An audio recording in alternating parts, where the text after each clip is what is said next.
حضرت علی رضی اللہ تعالیٰ عنہ نے فرمایا، اللہ تبارک و تعالیٰ کے احکامات پر عمل پیرا ہو جاؤ تاکہ گمراہی سے بچو۔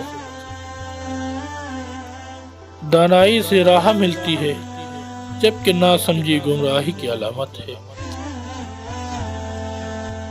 کسی کی جان چلی جائے مگر پیسہ خرچ نہ کیا جائے، یہ بڑی کمینگی ہے۔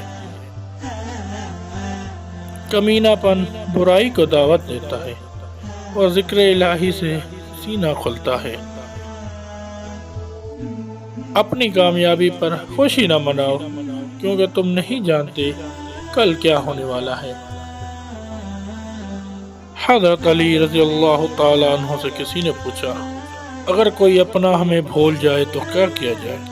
شیر خدا نے فرمایا، کوئی اپنا ہو تو وہ کبھی نہیں بھولتا، اور جو بھول جائے وہ کبھی اپنا نہیں ہوتا۔ اللہ تبارک و تعالیٰ کے ساتھ تجارت کرو، کبھی خسارہ نہیں ہوگا، اور اپنی نجات کے لیے اس کی اطاعت کو وسیلہ بنانا بڑی کامیابی ہے۔ جو لوگوں سے کنارہ کش ہو جاتا ہے اس کا زہد و تقوی کمال حاصل کرتا ہے۔ خاموشی انسان کو باوقار بنا دیتی ہے اور بےہودگی سے ملامت حاصل ہوتی ہے۔